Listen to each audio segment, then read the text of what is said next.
राजकारण नाचतंय, कोण जबाबदार आहे? हे नाचतंय कशामुळे? तर नाचतंय हे सन्मान्य रवी चव्हाण साहेबांना. तुम्हाला असं वाटत नाही का की त्या दिवशी तुमच्या हातून जे काही घडलं तुम्ही स्वतः जाणं किंवा तुम्ही फोन करूनही करू शकला असतात? बघा, ही लक्षात- चूक घडली का तुमच्या हातून? अजिबात नाही. पण मला सांगा डॉक्टर निलेश की तुमचं आणि रवींद्र चव्हाण यांचं काय हे वेळ्या भोपळ्याचं वैर आहे? आता साहेब जरा मला बोलू द्या. हा, न कट करा. ते कधी कधी बोलता बोलता बोलायचे की अरे तुला तर बीजेपीतच यायचं. मी बोल येणार नाही साहेब. तुमच्या जवळच्या कार्यकर्त्यांना तडीपारीच्या नोटीस आलेल्या हो हो. तर ते नेमकं काय आहे? चव्हाण साहेब रोज माझी आयजीकडे तक्रार करतात. हे चाललंय ते चाललंय कोकण आयजींकडे. काय ना काहीतरी कुठेतरी बघा काय चाललंय, ते अडकतोय का, कुठे सापडतोय का. उद्धव ठाकरे साहेब जेव्हा मुख्यमंत्री असताना आमचं घर अनेक संघर्ष शिवसेना सोडल्यानंतर घरापर्यंत भाई लोकांनाही वेगवेगळ्या स्तरावर जाऊन आम्हाला उद्ध्वस्त करायचा प्रयत्न केला, तेव्हा नाही आम्ही घाबरलो. ड्रग्सचं सर्वात मोठं गेट हे सिंधुदुर्ग आहे. नमस्कार, टाईम महाराष्ट्रामध्ये आपलं सगळ्यांचं स्वागत. मित्रहो, 242 नगरपरिषदांमध्ये निवडणुका होऊ घातलेल्या आहेत आणि या जवळपास 250च्या आसपास स्थानिक स्वराज्य संस्थांमध्ये ज्या निवडणुका होत आहेत त्यातलं सर्वाधिक वातावरण जर कुठे तापलं असेल तर ते छोट्या सिंधुदुर्गमध्ये. आणि या तापलेल्या वातावरणाच्या ज्या काही झळा आहेत त्या अगदी देशभरातल्या राजकीय सगळ्याच पक्षांपर्यंत नेत्यांपर्यंत पोचल्या आहेत. आणि याला जी व्यक्ती कारणीभूत ठरली आहे त्या व्यक्तीशी मी आज थेट काही टोकदार आणि तितकेच महत्त्वाच्या प्रश्नांवर चर्चा करणार आहे. जर आपण या संपूर्ण निवडणुकांचा विचार केला तर ही निवडणूक पूर्णतः अर्थशक्ती आणि मनगट शक्तीवर केंद्रित झाली आहे की काय असं वाटण्यासारखा नजारा आपल्याला राज्यभरात बघायला मिळतो. नारायण राणे यांचे सुपुत्र डॉक्टर निलेश राणे यांनी मालवणमध्ये ज्या पद्धतीची कारवाई केली, आता या कारवाईला दोन वेगवेगळे कोण आहेत किंवा दोन वेगवेगळ्या बाजू आहेत. काहींच्या मते ही कारवाई योग्य होती, काहींच्या मते ही कारवाई अयोग्य होती. प्रत्यक्षात हे सगळं करण्यामागे म्हणजे ज्या भारतीय जनता पक्षाच्या कार्यकर्त्याच्या घरी थेट आपला स्वतःचा व्हिडिओ कॅमेरा घेऊन जात किंवा आपली टीम घेऊन जात जे काही धाड टाकण्याचा प्रयत्न निलेश राणे यांनी केला, नेमकं त्यांना काय अपेक्षित होतं. आणि सगळ्यात महत्त्वाचं म्हणजे ही निवडणूक जेव्हा मी अगदी जमिनीवर जाऊन कव्हर करतोय तेव्हा एक दिसतंय की संपूर्ण राज्यातलं राजकारण मोठ्या प्रमाणात नासवलं जातं आहे. आणि त्यातही एरवी भारताचा कॅलिफोर्निया समजल्या जाणाऱ्या कोकणातलं राजकारण हे तर कमालीचं नाचताना दिसतंय. डॉक्टर साहेब, आपलं टाईम महाराष्ट्रामध्ये स्वागत. मला एक सांगा की या प्रस्तावनेमध्ये मी जे म्हटलं की कोकणातलं राजकारण नाचतंय, संपूर्ण राज्यातलंच राजकारण नाचतंय पण कोकणातलं झपाट्यानं नाचतंय, कोण जबाबदार आहे? मी साहेब हे सगळं तुमचं हे निवेदन ऐकल्यानंतर नाचवतोय कोण आहे हे आता काय मला वेगळं सांगायची काही गरज नाही. आपण म्हटलात मी ज्या घरात गेलो, जी बॅग मला तिथे सापडली, साहेब मी काय धाड मारायच्या उद्देशाने गेलोच नव्हतो. मी ओळखतो त्या व्यक्तीला, तो व्यक्ती मला अनेक वर्षांपासून ओळखतो. मी साहेब एका व्यवस्थेचा पाठलाग केला. पाठलाग करता करता ज्या ॲड्रेसवर ती व्यवस्था थांबली त्या घरात मी गेलो. मग ते घर कोणाचंही असू शकतं. म्हणजे तुम्हाला माहित नव्हतं की या घरात हे जाणार आहे? त्या घरात गेल्यानंतर कळणार साहेब, नाही तर मी अगोदरच गेलो असतो ना. जर मला माहिती असतं की त्या घरामध्ये हे सगळं ठेवलं आहे तर मी डायरेक्ट गेलो असतो. मी पाठलाग करत करत अच्छा मी माझ्या गाडीत पण नाही, मी दुसऱ्या गाडीत बसून त्या व्यवस्थेचा पाठलाग केला, तिथपर्यंत पोचलो. तो माणूस देऊन सटकला. जिथे मला कळलं आता बॅग आली आहे, मला कन्फर्म माहिती आहे की तिथे बॅग आली आहे. मी बेल वाजवली, वहिनी आल्या, मी नमस्कार केला. मी ओळखतो वहिनीनं. मी बोललो साहेब आहे. माझ्या कुठल्याही त्या 50 मिनटं 55 मिनटाच्या व्हिडिओमध्ये एक अपशब्द तुम्ही मला शोधून दाखवायचा. आतमध्ये एक कार्यकर्ता होता भारतीय जनता पक्षाचा, बंड्या सावंत म्हणून, कुडाळचा. त्यांनी मला सांगितलं साहेब या. मी बोललो तू इथे काय करतो? नाही मी फ्रेश व्हायला आलो. मी बोललो तू कुडाळला राहतो ना, इथे फ्रेश व्हायला कशाला आला? मग एक तिसरा कोणतरी माणूस होता. मी बोललो तू कोण? मला ड्रायव्हर. तू गाडीत पाहिजे, मग ड्रायव्हरची जागा गाडीत असते, तू वर काय करतोय? एवढं सगळं झालं. मला बसायला सांगितलं. मी बोललो नाही मी बसू शकत नाही कारण का आज कारण वेगळं आहे. मी आवाज ऐकल्यानंतर हे लोक दोघं आतमध्ये घे, दोन पुरुष. मी बोललो वहिनी तुम्ही प्लीज आत जा, मी थांबतो तोपर्यंत. हे दोघं आतमध्ये गेले, मी इकडे होतो, मी दरवाजावर उभा आहे, तोपर्यंत मी आतमध्ये गेलेलो नव्हतो. हे आवाज ऐकला, कारण का घर लहान आहे, मला काहीतरी हालचाल चालू, तर बघितलं असं वाकून, तर हे लोक पैसे डिस्पोज करत आहेत. पैसे कुठेतरी बंदोबस्त करायच्या तयारीत आहे. मी बोललो आता तुम्ही बाहेर या. आता हॉल म्हणजे बाहेरचा जो बाहेरची रूम होती तिकडे आलो. तोपर्यंत मी यंत्रणेला अगोदर कळवलं होतं. आता त्यांनी जे माझ्यावर आरोप केले ना की मी असं अनधिकृत घरात घुसलो, मी बोललो साहेब मला बसायला सांगितलं, मी बसलो नाही. अच्छा तुम्हाला वाटलं ना, मग विजय केनोडेकर आले. मी बोललो साहेब ती बॅग आहे ना, बरोबर नाही तुमच्या बेडरूममध्ये, असं तुम्ही पाहिजे तर बाहेर घेऊन या, मी पोलिसांना सांगतो की बाहेर मला इकडे मिळाली बॅग. एवढंपर्यंत मी सांगितलं. नाही नाही आता होऊन जाऊ दे सगळं. म्हटलं ठीक आहे. पोलीस आले, बाकी सगळे आले आणि त्यांनी ते सगळी शूटिंग वगैरे केली. घर लॉक केलं, म्हणजे ते रूम लॉक केली ना. मी विजय केनोडेकरांशी काय बोललो, अच्छा तुमचा तो पैसा धंद्यातला होता, तर तुम्ही तेव्हाच आदळ आपट करायला पाहिजे होती की तुम्ही कशाला आलात माझ्या घरी, हा पैसा माझा अधिकृत आहे. तुम्ही तेव्हा काहीच बोललात नाही. मीडियाला मी साहेब घेऊन गेलो. पहिला त्यांनी माझ्यावर चोरीची केस टाकली. हा पहिला चोर असेल इतिहासामध्ये जो चोरीचा माल पकडून देतो आणि तोही व्हिडिओ कॅमेरा, ते पण व्हिडिओ कॅमेरावर, मीडियाला घेऊन, निवडणूक अधिकाऱ्याला घेऊन, पोलिसांना घेऊन. मी साहेब एकटा गेलेलो नाही. 5 मिनिटामध्ये आमचा दोघांचा म्हणजे निवडणूक अधिकारी आणि पोलीस 5 मिनिटाचा फरक असेल. मी हे सगळं व्हिडिओ कॅमेरामध्ये शूट करतोय. हे सगळं मी आतमध्ये नेलं आणि ही केस माझ्यावर झाली की मी चोरीच्या प्रयत्नाने आतमध्ये गेलो. मी त्यांच्या घरात जाणार चोरीच्या प्रयत्नाने. म्हणजे हे चोरीचा माल एक तर पकडून दिला, त्याच्यावर तुम्ही साधी नोटीसही दिली नाही. त्यांना साहेब इंट्रॉगेशनलाही बोलवलं नाही. काही प्रश्न, इंट्रॉगेशन तर सोडून त्या प्रश्नही विचारले नाहीत. तो माणूस मोकाट आहे ज्याच्या घरात पैसे. अच्छा मला एक सांगा, तो म्हणतो धंद्यातले पैसे आहेत ना, मग तू 3 दिवस झाले तुझे पैसे मागायला शासनाकडे जात का नाही आहे? अरे माझ्या मेहनतीचा पैसा आहे, मी जाणार ना. अरे माझ्या मेहनतीचा पैसा आहे तो. हे बघा माझी एंट्री आहे, GSTची एंट्री आहे, इन्कम टॅक्सची एंट्री आहे, रेराची एंट्री आहे, तर तू दाखव ना आणि तुझे पैसे मोकळे कर. हा गेला नाही साहेब, फिरकला नाही. पैसे स्वतःचे असते तर विचारायला, म्हणजे तो पैसा काळा आहे. आणि जो तुमचा मूळ प्रश्न आहे, हे नाचतं आहे कशामुळे, तर नाचतं आहे हे सन्मान्य रवी चव्हाण साहेबांमुळे. ते जेव्हा जेव्हा येतात, माझा आरोप थेट आहे त्यांच्यावर. मी 5 वर्ष साहेब त्यांच्यावर काम केलं आहे. ते माझ्यासाठी आदरणीय आहेत. त्यांनी माझ्यासाठी खूप माझ्या निवडणुकीतही मेहनत घेतली, मी ते नाकारू शकत नाही. पण तुम्ही गरिबांच्या निवडणुकीमध्ये ही निवडणूक का नाचवताय? शहराला चुकीच्या पद्धतीमध्ये का तुम्ही बिघडवताय? तरुणांना आता एक्स्ट्रा पैसे मिळाले, ते जाणार गोव्यामध्ये कसिनो खेळायला, ते जाणार कुठली तरी डुप्लिकेट. मी तिकडे येणारच आहे. संपवतो. तुम्ही म्हटलात नाचवताय ना, तर नाचवताय कोण नाचवताय? अच्छा आम्ही ह्या कल्चरच्या विरोधात आहोत. कोकणामध्ये ही संस्कृती नव्हती. नाही नाही नाही, असं काय बघा, 90च्या दशकामध्ये नारायण राणे आले आणि त्यानंतर कोकणाच्या राजकारणाचा आणि समाजकारणाचा पोत बदलला. लोकांकडे पैसे आले. तुम्ही पुरावा द्या. नाही नाही बघा बघा लक्षात घ्या, तुम्ही पुरावा नसताना बोलू नका. पुरावा असेल ना की अमुक अमुक ठिकाणी अमुक अमुक. नाही मी त्या पैशांचं म्हणत नाही, पैसे वाटपाचं नाही, मी त्या पैसे वाटपाकडे येणार आहे. पण बघा, रोजगार आणि या सगळ्या गोष्टी मिळाल्या, पण जी काही आता एका विशिष्ट पक्षाकडून आणि नेत्यांकडून हुकुमशाही किंवा तानाशाही सुरू आहे की बाबा आम्ही जे म्हणू तीच व्यवस्था, आम्ही जे म्हणू तेच झालं पाहिजे, किंवा आम्ही जे सांगू तेच पोलिसांनी ऐकलं पाहिजे, हे जे काही सुरू आहे हे 90च्या दशकापासून कोकणाने थोड्याफार प्रमाणात अनुभवलं. आता संपूर्ण प्रकरण हाताबाहेर गेलं, तेव्हा असं तुम्हाला वाटतंय का की आत्ता कोकण वाचणं गरजेचं आहे? बघा लक्षात घ्या, जी 90चा दशक तुम्ही म्हणताय ना, तेव्हा ही सगळी व्यवस्था काँग्रेसकडे होती. काँग्रेसला हरून शिवसेना आली. शिवसेनेची लाट ही 90मध्ये आली. मुंबईमध्ये 85मध्ये आली. राणेसाहेब 85मध्ये पहिले नगरसेवक झाले आणि नंतर 90मध्ये आमदार झाले. सलग रामदास भाई असतील, हे सगळे जे नेते निवडून आले, गणपतराव कदमपासून, हे सगळे ह्या लाईनीत आले. हे सगळे कोकणातून 90ला निवडून आले. काँग्रेसवाल्यांना पाडून आले, तरी काँग्रेस संपली नव्हती. काँग्रेस प्रबळ होती. काही डावे होते, डाव्यांचं पण कोकणावर हे होता, प्रभाव होता. आता ह्या सगळ्या व्यवस्थेमध्ये शिवसेना त्याच्यावर डॉमिनेट कसं करेल?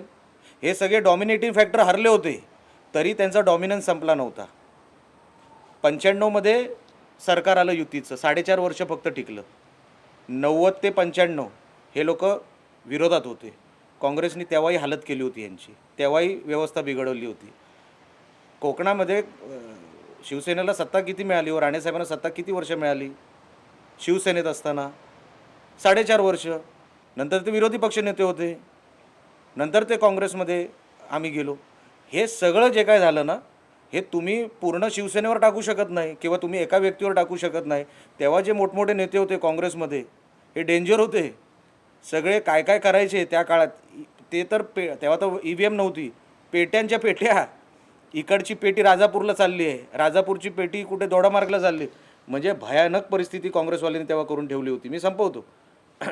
त्याच्यामध्ये तेव्हा जे घडलं त्याचं साहेब आज तुम्ही कंपॅरिझन करू शकत नाही. हे डायरेक्ट पैसे घेऊन उतरलेत, बॅगा मी घेऊन तेच उतरलेत. विचारतोय. एका मताला, आता मी कणकवलीमध्ये जाऊन आलो, एका मताला नगराध्यक्षासाठी 15,000 रुपये भाव बोलला जातोय, सदस्यांसाठी 5,000 रुपये. एका कुटुंबात जर 4 माणसं असतील, आई वडील आणि 2 मुलं किंवा पती पत्नी आणि 2 मुलं, तर 60-60 हजार रुपये एका कुटुंबात 70-70 हजार रुपये एका पक्षाकडून येत आहेत.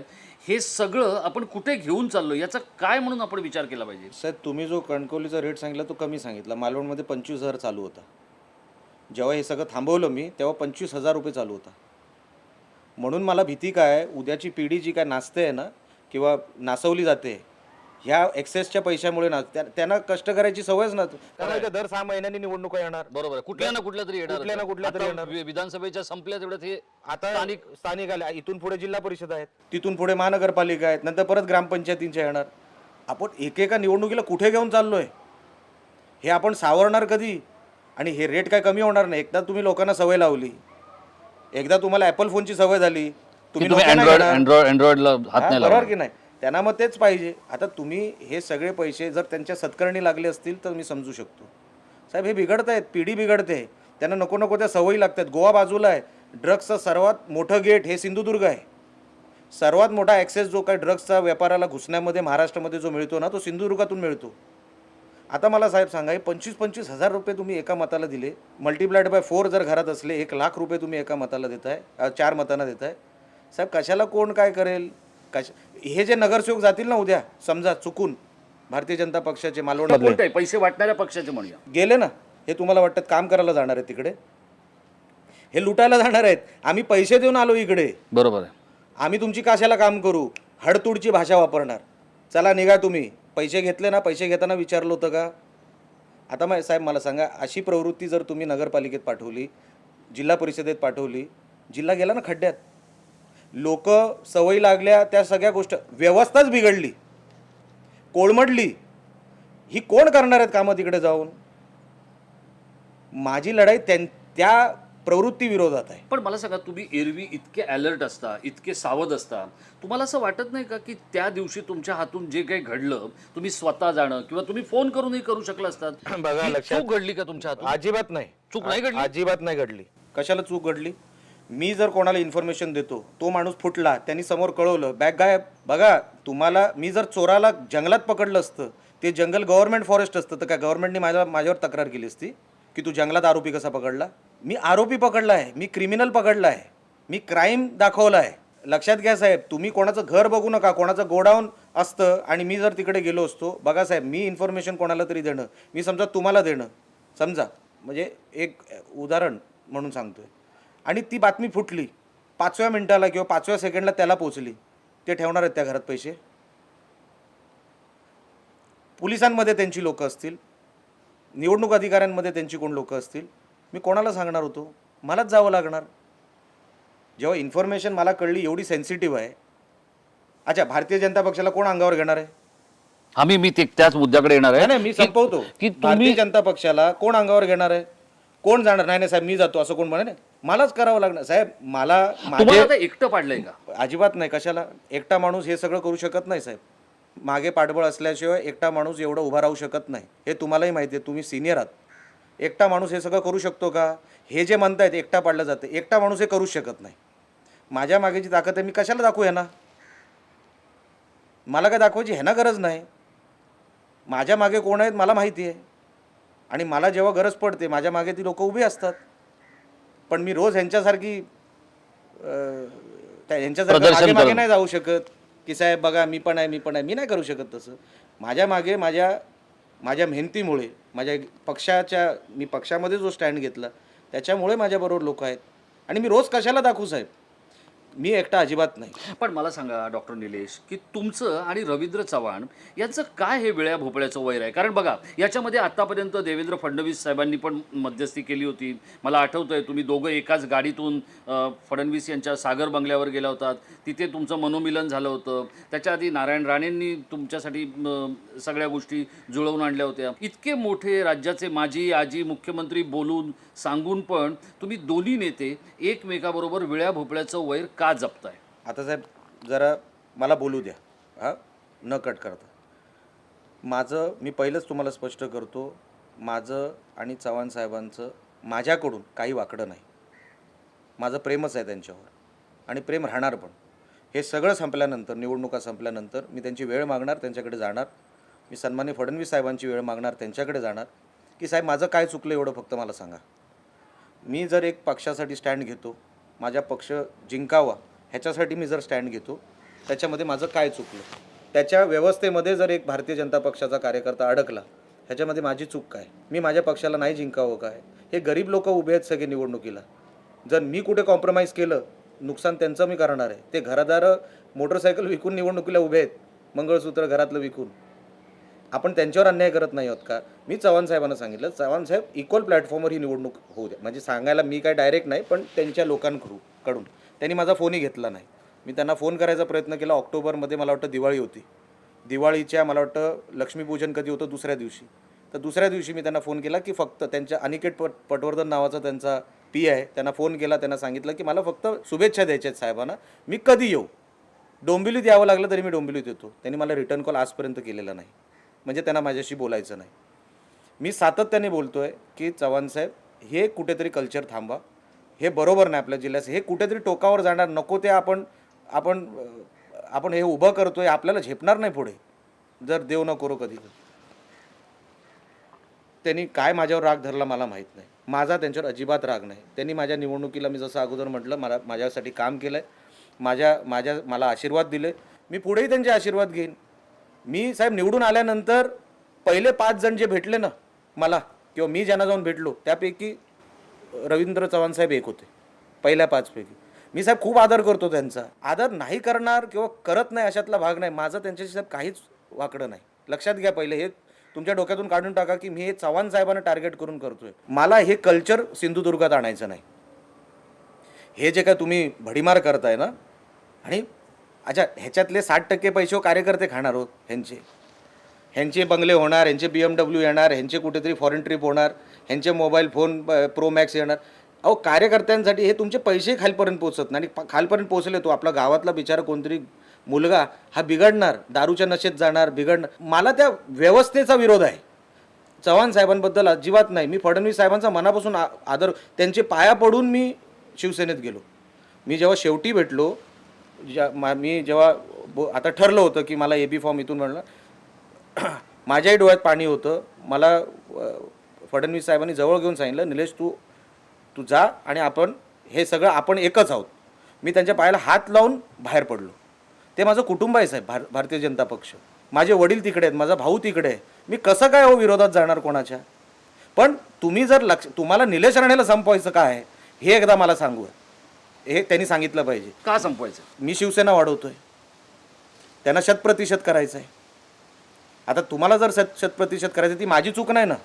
अच्छा मी अगोदरच सांगून झालो आहे, मला तुम्ही कुठलं पद द्या. त्यांनी मला ऑफर दिली आहे, अशातला भाग नाही. ते कधी कधी बोलता बोलायचे की अरे तुला तर BJPतच यायचं. मी बोलले येणार नाही साहेब. ज्या शिंदे साहेबांनी मला आजचे हे दिवस दाखवले, मी शिंदे साहेबांना कधीच सोडणार नाही.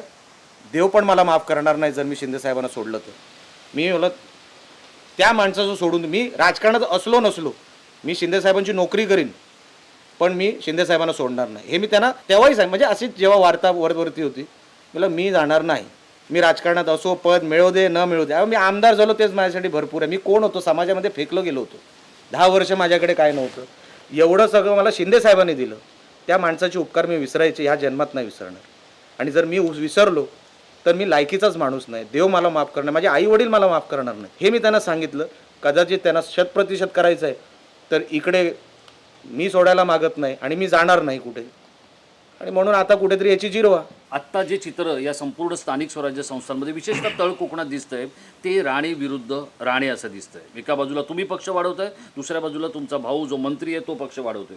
बघा, काही प्रश्नांची उत्तरं, काही प्रश्न बोचरे असतात, त्याची उत्तरं ही त्याच माणसाने योग्य वेळेला दिली तर त्याचा नेमका समाजाला उपयोग होतो. असं म्हटलं जात होतं की तुमच्या दोघांमध्ये सुरुवातीपासून वाद होता, तुम्ही आणि तुमचे भाऊ, म्हणजे मतभिन्नता होती, पण ती पूर्ण मॅच फिक्सिंगवाली मतभिन्नता होती असं जिल्ह्यात बोललं जात होतं.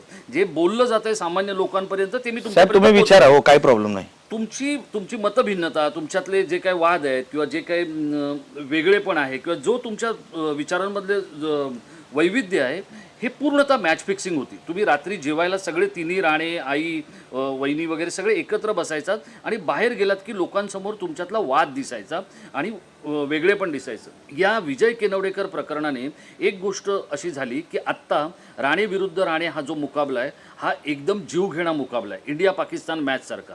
असं सगळं आहे का? काय आहे? काय नाही हो पहिल्यांदा असं. लोकांना सांगा महाराष्ट्राला. बघा लक्षात की घ्या, मी काय हे रोज आहे सांगतोय साहेब, पहिल्यांदा सांगायची गरज नाही, मी रोज सांगतोय. माझ्यात आणि नितेशमध्ये अजिबात वाद नाही, पण आमच्या आईवडिलांचे संस्कार आहे, तू जिथे राहशील तिथे 100% राहायचं, त्यांच्याबरोबर 100% प्रामाणिक राहायचं.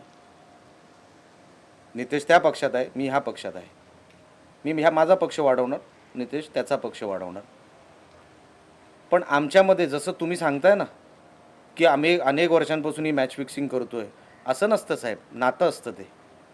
मॅच फिक्सिंग नसते त्याच्यामध्ये. माझा एकच भाऊ आहे, त्याला पण एकच भाऊ आहे. आम्ही कधी एक दुसऱ्याच्या विरोधात नाही, ह्या जन्मात नाही. मी तरी राजकारणातून माघार घेईन, पण भावाला त्रास होईल असं काय करणार नाही. पण इथे पार्टी लेवलवर आम्ही राजकारण करतो, पार्टी लेवलवर आम्ही काम करतोय, तर आम्हाला आमचा स्टँड घ्यावा लागतो. लक्षात आलं ना? म्हणून असं काय नाही की दोन भावांमध्ये तुम्ही जसं बोललात तसं काय नाही. आणि काही पत्रकार लावायचाही प्रयत्न करतात, अवतीभोवतीचे लोक आणि काही माध्यमांमधले लोक काहीतरी राणे विरुद्ध राणे. कधीच नाही. आम्ही सन्मान्य राणे साहेबांच्या म्हणतात ना नेतृत्वामध्ये तयार झालेली लोक आहोत. कधीच आमच्या दोघांमध्ये, हां ठीक आहे, तुमच्याही कुठल्याही घरामध्ये आर्ग्युमेंट होऊ शकते, डिबेट होऊ शकते, टोकाचं होऊ शकत नाही. फार कमी घरांमध्ये होतं, टोकाचं होणार नाही. मी तुम्हाला आज सांगतो, लोक काही म्हणू दे.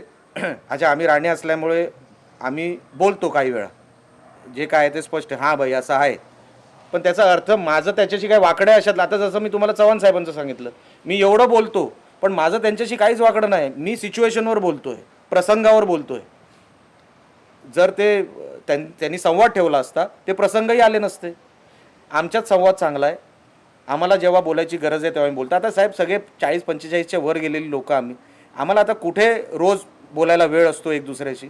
जेव्हा जेव्हा संधी मिळते आम्ही एक दुसऱ्याशी बोलतो, चर्चा करतो. पण तुम्हाला जे वाटतंय ना की असं टोकाचं झालं इंडिया पाकिस्तान, हे तर शब्दच तुम्ही डिक्शनरीतून आमच्यासाठी काढून टाका. कधी होणार नाही, कधी मी होऊ देणार नाही. आता आपण जर पाहिलं तर ठाणे जिल्ह्यामध्ये एकनाथ शिंदेंचा खूप मोठा होल्ड आहे आणि त्यांनी ते करून दाखवलेलं आहे. ठाण्यामध्ये आज त्यांची आनंद दिघेंनंतरची निर्विवाद सत्ता वेगवेगळ्या पद्धतीत त्यांनी आपल्याकडे राबवली आहे. मग जर आपण ठाण्यात गेलं तर तिथे श्रीकांत शिंदेंना डॅमेज करणं, इकडे सिंधुदुर्गात आल्यानंतर निलेश राणेंना डॅमेज करणं, ही जी काय म्हणजे नेत्यांच्या जेन नेक्स्टला अस्वस्थ करण्याची जी काय एक यंत्रणा आहे, विशेषतः रवी चव्हाणांची कार्यशैली आहे, ह्याच्याकडे तुम्ही कसं पाहताय? हे का होतं असं? साहेब, मी सगळे मोठमोठे नेते बघितलेत, म्हणजे अनेक मुख्यमंत्री बघितलेत. मी जेव्हा खासदार होतो सन्माननीय पृथ्वीराज चव्हाण साहेब मुख्यमंत्री होते, नंतर अशोक चव्हाण साहेब झाले. मी सन्माननीय स्वर्गीय विलासराव देशमुख साहेबांना मी जवळून केंद्रीय मंत्री म्हणून मी बघितले, ते माजी मुख्यमंत्री होते. राणे साहेबांना तर मी घरातूनच, मनोहर जोशी साहेबांना, मग बावनकुळे आले प्रदेश अध्यक्ष म्हणून, इकडे हे आले, चंद्रकांत दादा पाटील साहेब आले. त्यांच्यामध्ये एक मॅच्युरिटी आहे साहेब, एक पॉलिटिकल मॅच्युरिटी आहे.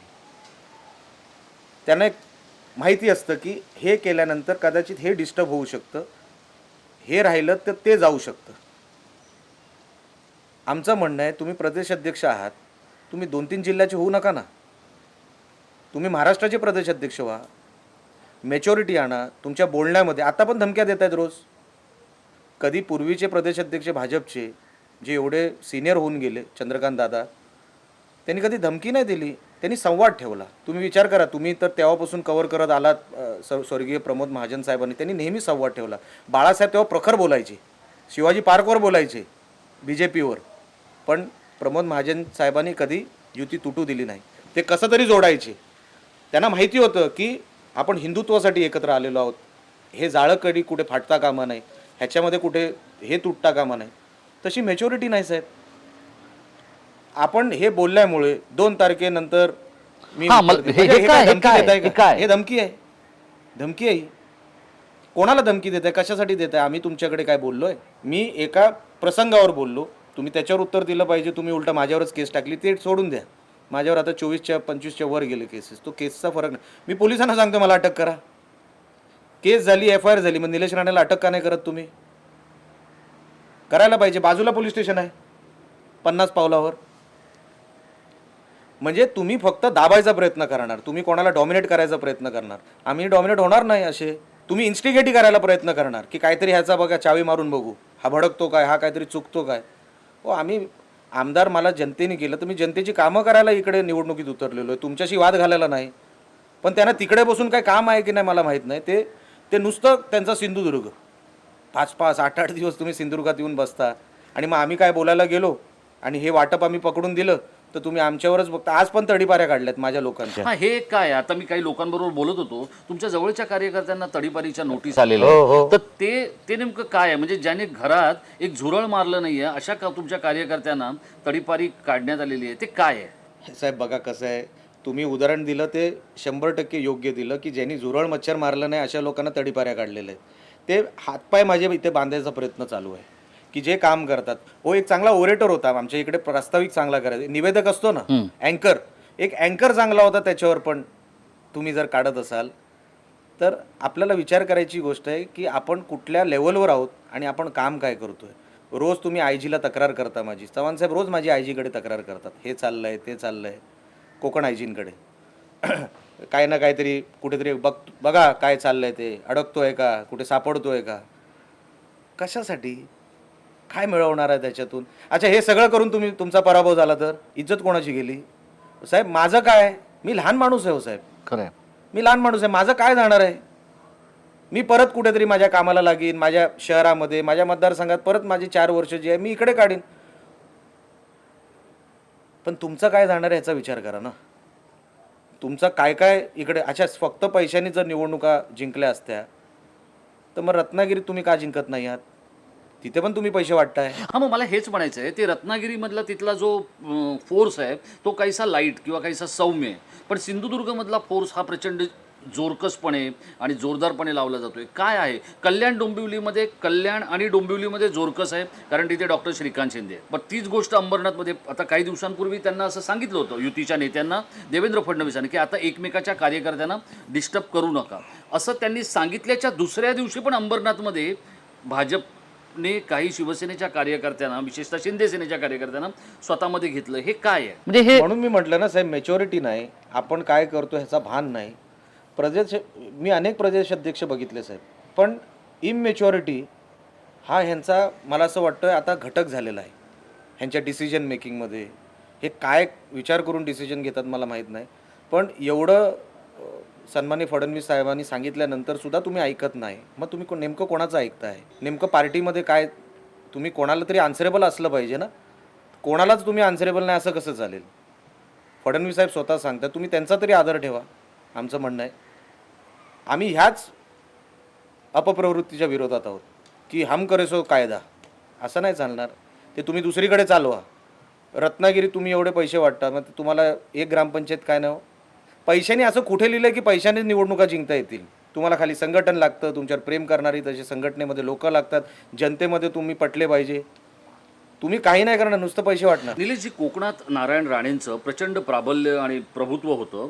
अगदी शिवसेना प्रमुख इथे सभेला येऊनही राणेंना हरवू शकली नाही शिवसेना, जेव्हा त्यांनी काँग्रेसमध्ये प्रवेश केला तेव्हा. त्याच राणेंना अडगळीत टाकण्याचा घाट या सगळ्या व्यवस्थेमध्ये घातला जातोय आणि त्याच्यामुळे तुम्ही प्रचंड संतापलेले आहात किंवा तुम्ही सन्मान्य राणे साहेबांना या निवडणुकीत तुम्ही का बाजूला ठेवलं हा मी प्रश्न सुरुवातीपासून विचारतो. काय त्यांची चूक होती? ते खासदार आहेत इकडे. अच्छा, ते इकडे युती व्हावी म्हणून पत्रकार परिषद घेऊन गेले, त्यानंतर तुम्ही युती तोडली. एवढी हिंमत? म्हणजे तुम्हाला राणेसाहेबांचे शब्द तुम्ही ठेवणार नाही, तुम्ही त्यांचे शब्द पाडणार. एवढं काय कोण लागून गेलेलं नाही राजकारणामध्ये आणि कोकणामध्ये. म्हणून आम्हाला तो संताप आला, म्हणून राग आला की तुम्ही का करताय असं. राणेसाहेबांना प्रवाहात आणा. राणेसाहेब बोलले असते ना, निलेश एक पण निवडणूक एक पण उमेदवार उतरवायचा नाही तुझा. साहेब शब्द देतो, हसत मुखाने पायाला हात लावून त्यांच्या एकही उमेदवार उतरवला नसता शिवसेनेचा. पण राणेसाहेबांनी सांगितलं पाहिजे तुम्हाला राणेसाहेब व्हायचं आहे का. एवढं सोपं नाही राणेसाहेब होणं. म्हणून तुम्ही हे जे काय केलं त्यांना नेमकं काय घडवायचं होतं मला माहीत नाही, पण राणेसाहेबांच्या मुखातून निघालं असतं 100% ह्याच्यातलं काही झालं नसतं. आम्ही सगळेच्या सगळे राणेसाहेबांच्या नेतृत्वाखाली हे सगळं एक हाती एकही सीट इकडे तिकडे गेली नसती, एवढं मी तुम्हाला गॅरंटीने सांगतो. बघा, आत्तापर्यंत अनेकांनी राणेंचं प्राबल्य किंवा राणेंचं प्रभुत्व खोडून काढण्याचा प्रयत्न केला. तो शिवसेनेतल्या लोकांनी केला, तो भाजपमधल्या लोकांनीही केला, आणि काँग्रेसमधल्या लोकांनी किंवा राष्ट्रवादीतल्या लोकांनी ते अगदी तुरळक प्रमाणात केला, पण कोणालाच यश नाही आलं. आत्ता रवींद्र चव्हाण ज्या पद्धतीत अर्थशक्ती आणि मनगटशाहीचा वापर करतायत, पोलीस यंत्रणा आणि एकूणच सरकारी व्यवस्थेचा वापर करतायत, दुसरा राणे त्यांना इथे बनवायचा आहे का, किंवा स्वतःला त्यांना दुसरा नारायण राणे बनायचं आहे? ते बनणार सुद्धा नाही, ती क्वालिटी नाही. राणेसाहेब बनायला जी क्वालिटी लागते ना, जे मनगट लागतं, ते अनेक लोकांनी प्रयत्न केले. मी जरी प्रयत्न केले तरी मला जमणार नाही, नितेशने केले तरी जमणार नाही. अशी व्यक्ती एकच होते. जसं आपण म्हणतो ना, स्वर्गीय बाळासाहेब ठाकरे एकच, मग किती कोणी काय करू दे. सन्माननीय शरद पवार साहेब एकच, मग किती कोणी काय करू दे. दुसरे होऊ शकत नाही. ही अशी लोक दुसरी होऊ शकत नाही. त्यांची जागा कोण समाजात घेऊ शकत नाही. आणि ह्यांचा स्वभाव, ह्यांची वागणूक आणि ह्यांचं सगळं जे काय मी बघितलं ना, शक्यच नाही त्यांना काही मिळवणं. हे तात्पुरतं कुठेतरी या धनशक्तीमुळे पैशाच्या जोरावर हे सगळं करू शकतील. हे टेम्पररी आहे. काही जे काय करतायत ते हे टेम्पररी आहे. पण राणेसाहेबांनी जे प्रामाणिकपणे ह्या कोकणामध्ये मेहनत घेतली, 35-40 वर्ष मेहनत घेतली, सगळं काय पणाला लावलं ह्या जिल्ह्यामध्ये. ते हॉस्पिटल नवी मुंबईतही उघडू शकले असते 600 बेडचं, पण त्यांनी तिकडे नाही, त्यांनी इकडे उघडलं. त्यांनी महिला उद्योग भवन ते कुठेही प्रॉफिटच्या ठिकाणी उघडू शकले असते, त्यांनी इकडे अनेक वास्तू त्यांनी इकडे उघडल्या. आम्ही वॉटर पार्क नाही उघडले, आम्ही इथे शिक्षण संस्था उघडल्या, मेडिकल फॅसिलिटी उघडली. जे जे काय लागतं ना, इंजिनियर्स बनवायचे प्रयत्न केले, डॉक्टर्स बनवायचे आम्ही प्रयत्न केले. हे साहेबांचं काम आहे. हे असं सहज कोणी कॉपी करून ते होणार नाही. तुम्ही फक्त सगळ्यांना चांगली वागणूक दिली असती ना साहेब. शेवटचं म्हणतो, आता किती एका व्यक्तीबद्दल बोललं किंवा किती एकच तो विषय परत परत बोलायचा. तुम्ही फक्त सगळ्यांना प्रेम दिलं असतं ना साहेब, लोकांनी तुम्हाला डोक्यावर घेतलं असतं. तुमच्याकडे संधी होती ती, कारण का आम्ही तुम्हाला बॉस मानलं होतं. तुम्ही फक्त सगळ्यांना प्रेमाने वागवायला पाहिजे होतं, की बघ मी आहे ना, तू काय काळजी करू नको. राजकारणात दुसरं कोणाला काय हवं असतं साहेब? मान सन्मान सर्वात जास्त हवं असतं. कोणी तुमच्याकडे रोज पैशासाठी येणार नसतं. आमच्यासारखी लोकं तर अजिबात नाही. तुम्ही 2.5 वर्ष PWD खातं तुमच्याकडे होतं, तेव्हा नाही आलो तुमच्याकडे एक काम मागायला. आम्हाला फक्त प्रेम दिलं असतं ना साहेब, आम्ही सगळे त्यांच्या मागे उभे राहिलो असतो. पण तुम्ही कमी लेखणार, अरे हे शून्य आहेत, अरे ह्याला आपण ह्याचा कधी बंदोबस्त करू शकतो. आज तुम्हाला बंदोबस्त करायला जमत नाही आहे ना, म्हणून तुम्ही या रागापोटी रोज आयजीला फोन करता आणि रडताय. करा बंदोबस्त निलेश राणेचा. हे रडण्याचे दिवस आले नसते रवी चव्हाणांवर, हे माझं म्हणणं आहे. मला सांगा, एका बाजूला तुम्ही दोघा भावांमध्ये असलेले मतभेद किंवा जे काही मतभेद नाही, तुम्हाला परत थांबवतो इथे मी. आमच्या दोघांमध्ये मतभेद नाही आहेत. दिसतंय तुम्हाला ते तुमचा बघायचा पॉइंट ऑफ व्ह्यू आहे. बघा, आम्ही दुसऱ्या वेगवेगळ्या पक्षात आहोत आणि आज राजकारण काय चाललंय महाराष्ट्राचं त्याच्यावरही लक्षात द्या ना. पण हे मित्र पक्ष तर आहेत. दोन मित्रांमध्ये जे काही वाद सुरू आहेत याच्यामुळे एक नेता म्हणून, राज्याचा माजी मुख्यमंत्री म्हणून, केंद्रीय मंत्री म्हणून नारायण राणेंची घुसमट होत नसेल तुम्हाला वाटतं? बघा, साहेबांना हे आवडलेलं नाही. युती झाली पाहिजे हे ते सातत्याने म्हणून म्हणत होते. ते प्रचारालाही कुठे आलेले नाहीत. आज येत आहेत, फक्त ते त्यांना काहीतरी काम आहे, ते आज जिल्ह्यात येत आहेत. नाहीतर साहेबांना इंटरेस्टसुद्धा नाही. लक्षात घ्या, त्यांना आवडलेलंच नाही. मी सांगतोय का तुम्हाला, त्यांना आवडलेलं नाही. म्हणून तर रवी चव्हाण साहेब परवा गेले ना कणकवलीला त्यांना भेटायला आणि सांगितलं दादा तुम्ही या. नाही आले साहेब मुंबईला गेले. साहेबांना आवडलं नाही म्हणून तर आम्ही हे सगळं करतोय. जर आवडलं असतं तर हे सगळं का केलं असतं आम्ही? एवढा सोपं गणित आहे साहेब. ह्याला आता काही ही space आहे नाही. आता ही जी सगळी राजकीय आणि इथली जी सगळी तुमची कौटुंबिक सामाजिक कैफियत, तुम्हाला असं वाटत नाही की एकदा देवेंद्र फडणवीसांना भेटून सांगायला पाहिजे? साहेब मी जाणारच आहे 3 तारखेनंतर. तुमच्याच इंटरव्ह्यूमध्ये कदाचित मी बोलता बोलता बोललो की 3 तारखेनंतर मी साहेबांची वेळ घेणार, फडणवीस साहेबांची, त्यांना भेटायला जाणार, त्यांना विचारणार, साहेब माझं काय चुकलं एकदा सांगा. मी हे सगळं काय मी माझ्यासाठी नाही, मी पक्ष संघटना आहे, पक्ष संघटनेसाठी मला करावं लागतं आणि शिंदे साहेबांनी मला साहेब इथपर्यंत आणलं आहे, मी त्यांच्यासाठी आता मरेपर्यंत काम करणार, हे तर सांगितलं पाहिजे ना. रवींद्र चव्हाण हे देवेंद्र फडणवीसांचे राजकीय हनुमान समजले जातात. तुम्हाला असं वाटतं की जे ते मी करतायत शिंदे साहेबांचा मी हनुमान आहे, बस. अजून काय सांगू आपल्याला. परिणामांची सगळी गणितं मला माहिती आहेत. उद्या माझ्यावर काय होऊ शकतं, हे लोक काय करू शकतात. साहेब मी होतोच ना तिकडे 5 वर्ष, मला माहिती आहे ना काय होऊ शकतं ते माझ्यासोबत. मी सगळ्या गोष्टीला तयार आहे साहेब. मी असा घाबरणारा माणूस नाही. मी खूप दिवस असे बघितले, ह्यांना माहीत नाही अजून. उद्धव ठाकरे साहेब जेव्हा मुख्यमंत्री असताना आमचं घर, अनेक संघर्ष शिवसेना सोडल्यानंतर घरापर्यंत, भाई लोकांनाही वेगवेगळ्या स्तरावर जाऊन आम्हाला उद्ध्वस्त करायचा प्रयत्न केला, तेव्हा नाही आम्ही घाबरलो. मी तेव्हाही सर्वात पुढे उभं असायचो. मी काय साहेब स्टेजवरचा माणूस नाही, मी हाच आहे. पण त्यांनी मला माझ्याबद्दल जो गैरसमज त्यांच्या मनामध्ये ना, ह्याला आपण कसे कधी दाबू शकतो. करा ना, मला बरबाद करून जर तुमचं काही चांगलं होणार असेल तर करा बरबाद. मी सगळ्या दिवसांना तयार आहे. मी सगळे वाईट दिवस बघितलेले आहेत, तुम्ही नाही बघितलेत. अजून तेवढे वाईट दिवस तुम्ही नाही बघितलेत, ते तुम्ही बघू नयेत म्हणून तर मी सांगतो आत्ताच कुठेतरी हे सगळं थांबलं पाहिजे. माझे सगळे दिवस वाईट बघून झालेले आहेत. अजून काही यायचे असतील, मी तर आजही तुम्हाला सांगतो ना, बाजूला पोलीस स्टेशन आहे, सांगा त्यांना मला अटक करायला. हिम्मत का होत नाही? तुम्ही रोज आयजीला सांगताय ना निलेश राणेचा बंदोबस्त करा, निलेश राणेंचे लेफ्ट राईट तुम्ही सगळे बंदोबस्त करा. काढल्यात ना तडीपाऱ्या तुम्ही माझ्या माणसांच्या. अशा सेम गुन्हे BJPमध्ये 15 लोकांवर आहेत, जे आता इकडे मालवणात काम करतात, पण त्यांच्यावर तडीपाऱ्या नाही. हे सगळं मला माहिती आहे माझ्यावर काय काय होणार आहे. हे उद्या मला काय काय करतील मला हे सगळं माहिती आहे. पण साहेब ज्याला कर नाही त्याला डर कशाला. करा तुम्हाला जे काय करायचं ते, मला काय फरक पडत नाही. आणि पण मी लढत राहणार, मी ह्यांना काय सोडणार नाही. मी काय ह्याच्यासाठी माघार घेण्यासाठी मी काय इकडे उतरलेलो नाही. मी आजही म्हणतो मी तुम्हाला भेटायला येणार निवडणुकीनंतर. तुम्ही जर मला क्षमा केली, तुम्ही जर मला सांगितलं की माझं अमुक अमुक चुकलं, की निलेश इथून पुढे असं नाही, फडणवीस साहेब मला बोलले, मी 100% साहेब मी त्यांचं ऐकणार. माझे नेते आहेत ते, मला ऐकलंच पाहिजे. मी कार्यकर्ता आहे, मी नेत्यांना फॉलो करणारा माणूस आहे. ते जसे म्हणतील तसं मी करणार. पण एका बाजूला तुम्ही माहिती तोडायला बघणार आणि दुसऱ्या बाजूला तुम्ही पर्सनल होणार, अशाने निलेश राणे नाही थांबणार. तुम्ही अजून इन्स्टिगेट करताय, अजून मला तुम्ही मैदानात उतरायला भाग पाडताय. अजून तर मी 25% पण बोललो नाही साहेब. बाकीचं बोलायला लावू नका. मला जेवढं करायचं आहे मी तुमचा आदर ठेवून सगळं काय तुमच्यासाठी करणार. जसे माझ्या पक्षामध्ये मी करतो ना, उद्या मला फडणवीस साहेब बोलले, उद्या इवन मला रवी चव्हाण साहेब बोलले की निलेश माझ्यासाठी हे एवढं जरा कर, साहेब डोळे झाकून करणार हो त्यांच्यासाठी. मी साहेब आदर करणारा माणूस आहे. मी पराभव बघितलेला माणूस आहे साहेब. 10 वर्ष मी संघर्ष केलेला आहे. मी विनम्रतेने त्यांच्यासमोर हात जोडून गेलो, पण ती नको होती तर मी काय करू. रिस्पेक्ट आपण द्यायला गेलो, पण समोरच्याला रिस्पेक्ट नको असेल तर आपण काय करायचं. ही माझी अडचण झाली होती तेव्हा.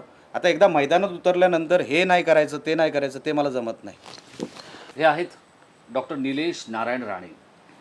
नारायण राणे यांनी स्वतः शिवसेना प्रमुखांच्या प्रती ज्या पद्धतीचं समर्पण व्यक्त केलं, समर्पण जपलं, जवळपास 40हून अधिक वर्ष, त्याच नारायण राणेंचा सुपुत्र असलेल्या निलेश राणे यांनी भारतीय जनता पक्षाचे प्रदेशाध्यक्ष असलेल्या रवींद्र चव्हाणांशी आणि त्यांच्या अर्थशक्ती आणि मनगट शक्तीशी जो पंगा घेतलेला आहे, तो पंगा हा निव्वळ राज्याचे उपमुख्यमंत्री आणि शिवसेनेचे मुख्य नेते एकनाथ शिंदे यांच्या प्रती असलेल्या स्वामीनिष्ठेवरून ते समर्पण आणि तितका संघर्ष त्यांनी सुरू केलेला आहे. या संघर्षाचे परिणाम हे त्यांना ठाऊक आहेत, किंबहुना यापेक्षा अधिक परिणाम जर आपल्या वाट्याला आले तर तेही स्वीकारण्याची तयारी त्यांनी ठेवलेली आहे. पण त्यामागची एक जी प्रामाणिक भावना मला त्यांची मुलाखत घेताना जी जाणवली, किंवा इथे आता जे काही फिरताना मला दिसलं मैदानावर आणि रस्त्यावर, ते म्हणजे कोकणातलं राजकारण हे महाराष्ट्रातल्या राजकारणापेक्षा अधिक वेगाने नाचतंय आणि त्यामुळे इथल्या कुणीतरी या बाबतीत बोलणं गरजेचं होतं. कोकणातला जो देव आहे रामेश्वर, तो आणि इथली वेगवेगळी देवदेवता निलेश राणे यांना शक्ती देवोत आणि कोकणातलं झपाट्यानं नाचणारं राजकारण थांबवण्याची प्रक्रिया त्यांच्या हातून घडो इतक्याच त्यांना आणि त्यांच्या पक्षाला शुभेच्छा. निलेश राणे साहेब, आपण वेळात वेळ काढून अत्यंत मनमोकळ्यापणाने काही महत्त्वाच्या प्रश्नांवर भाष्य केलं त्याबद्दल आपल्याला खूप खूप धन्यवाद.